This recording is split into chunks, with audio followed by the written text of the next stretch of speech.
What if Napoleon had actually won at Waterloo? Here's the detail that should genuinely surprise you about how close this actually was, because the man who eventually defeated Napoleon said it himself in words that have survived almost 2 centuries. The Duke of Wellington, reflecting on the battle afterward, reportedly called it the nearest run thing you ever saw in your life. Not a comfortable, inevitable Allied triumph. A battle that Wellington himself, the winning commander, described as having come down to the narrowest possible margin. And when you actually walk through the specific sequence of decisions and delays that decided it, you start to understand exactly why he put it that way.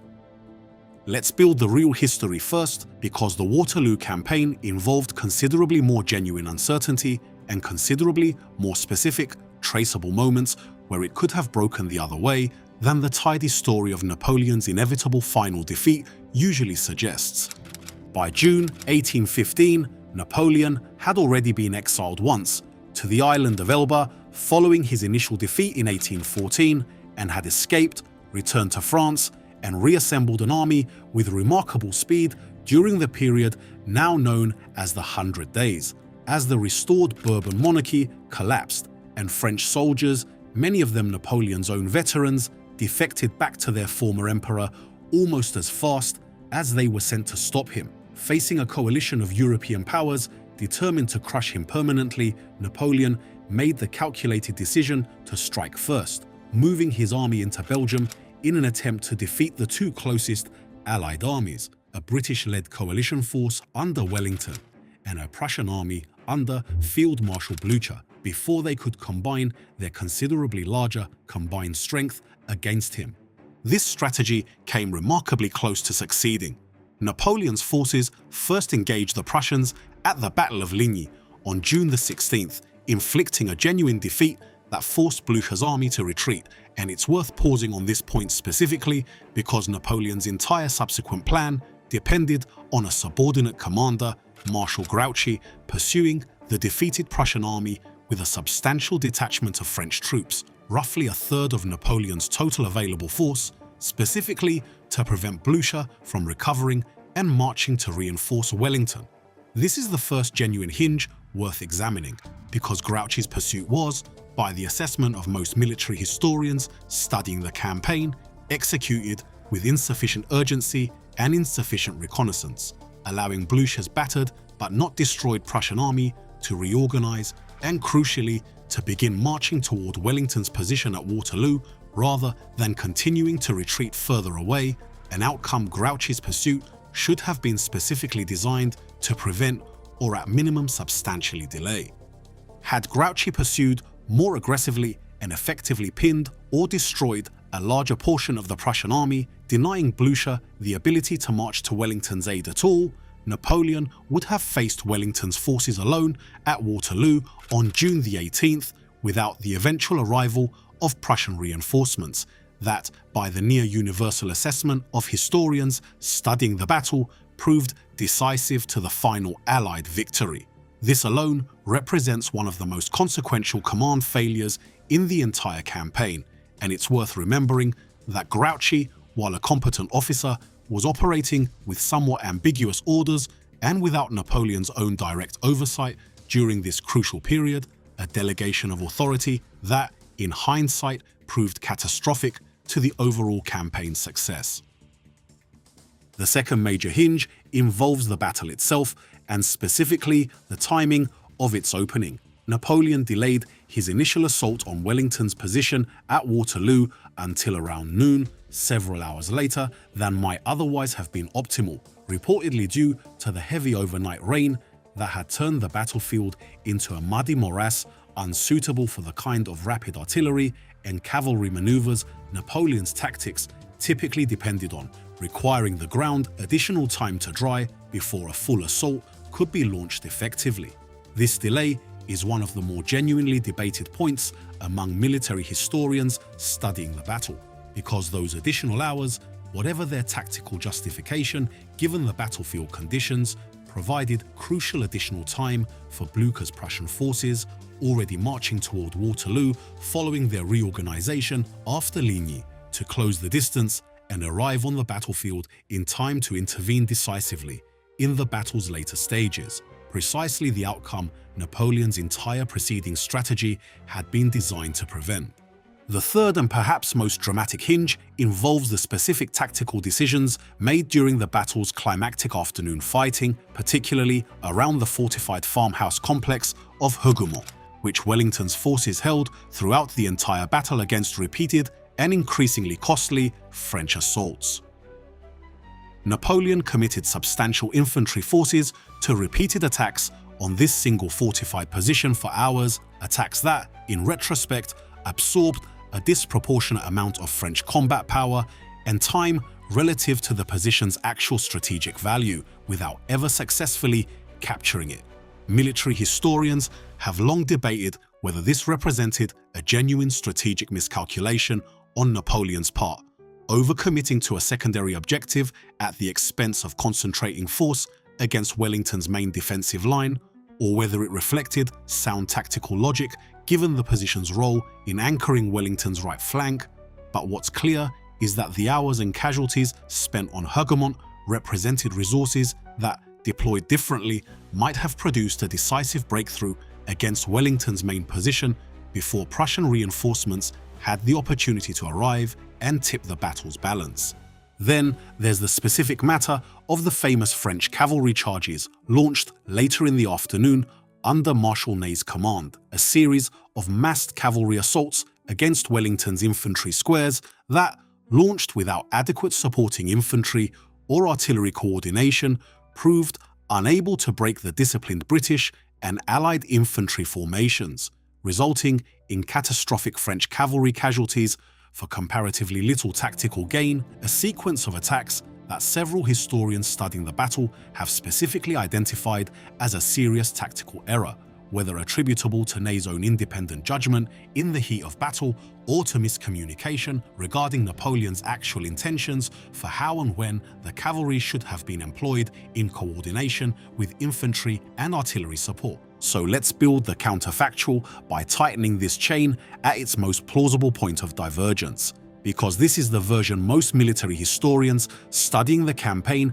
tend to find most credible. Grouchy pursues the defeated Prussians more aggressively and effectively following Ligny, either destroying a substantial portion of Blücher's force or, at minimum, delaying its reorganization and subsequent march toward Waterloo by the crucial several hours that, in the actual battle, proved decisive to the final Allied victory. Napoleon, facing Wellington's forces without the threat or eventual arrival of Prussian reinforcement, is able to commit his full available force against Wellington's position throughout the day, without the pressure of a looming second army arriving to reinforce his opponent. Under this scenario, Wellington's forces, while certainly capable and well-positioned defensively, would have faced considerably worse odds without the crucial Prussian intervention that historically arrived in the battle's later stages and drew away French forces that would otherwise have been available to press the assault against Wellington's own weakening lines.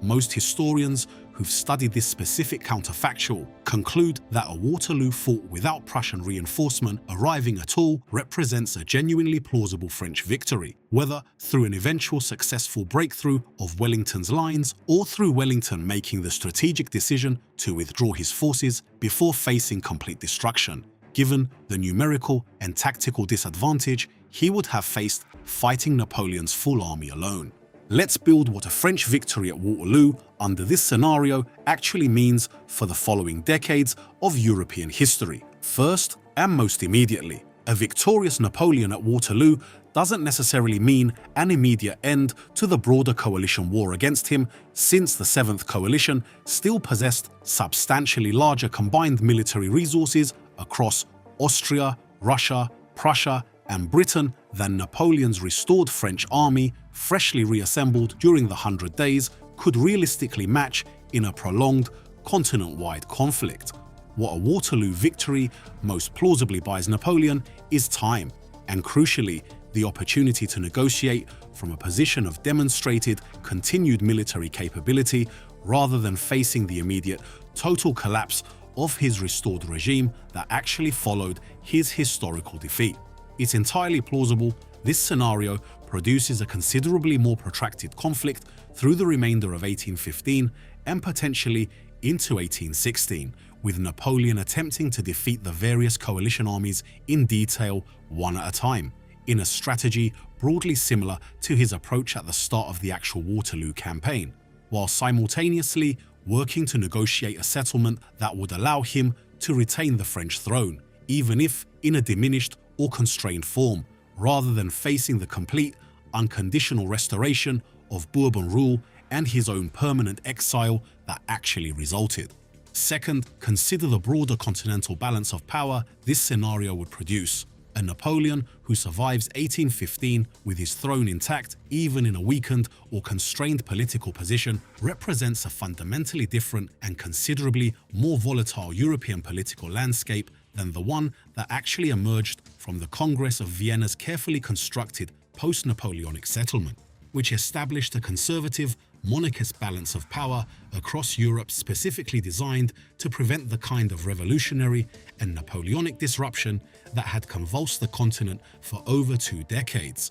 A surviving Napoleonic France, even one considerably weakened and constrained by ongoing conflict with the remaining coalition powers, represents an ongoing source of exactly the kind of revolutionary and nationalist political instability the Vienna settlement was specifically designed to suppress, potentially producing a considerably different and considerably less stable 19th century European political order than the one that actually emerged, and that historians generally credit with providing an unusually long period of relative great power peace in Europe for several decades afterward. Third, and this thread deserves genuine attention,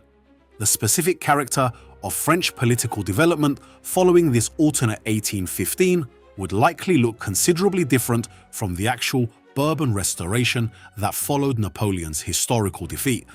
A Napoleon who survives Waterloo and manages to retain some form of continued political authority in France, even if eventually forced into a more constrained constitutional role through subsequent negotiation with the coalition powers, represents a France that continues to embody, at least symbolically, many of the revolutionary and Napoleonic political changes. Legal codification through the Napoleonic Code, meritocratic administrative structures, and a fundamentally different relationship between the state and traditional aristocratic privilege that the actual Bourbon restoration substantially, though not completely, sought to reverse. This alteration carries forward into genuinely significant questions about the subsequent trajectory of French political development throughout the 19th century, potentially altering or entirely preventing the specific sequence of French revolutions, restorations, and further political upheavals,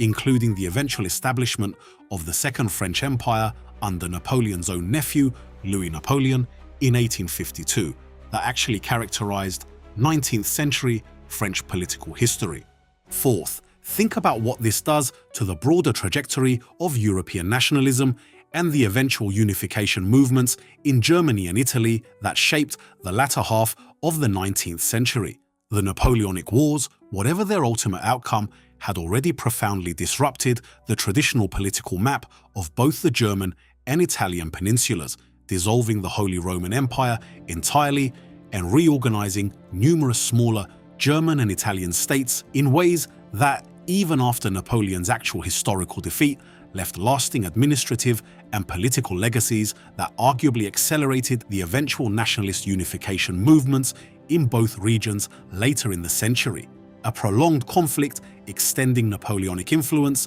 and disruption in Europe for additional years beyond 1815 plausibly accelerates or alters these underlying nationalist and administrative transformations in ways that are genuinely difficult to trace with precision, but that could very reasonably have produced an earlier or alternatively a substantially delayed and differently structured path toward eventual German and Italian national unification later in the 19th century.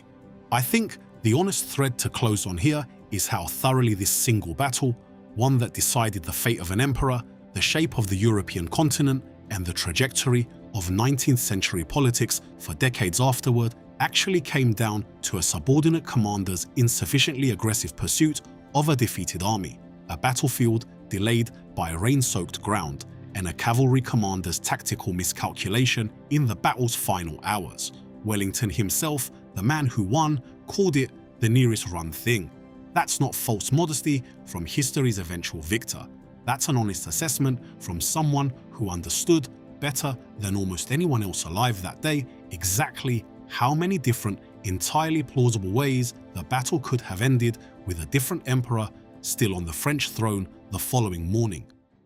That's usually the real shape of these hinges, isn't it?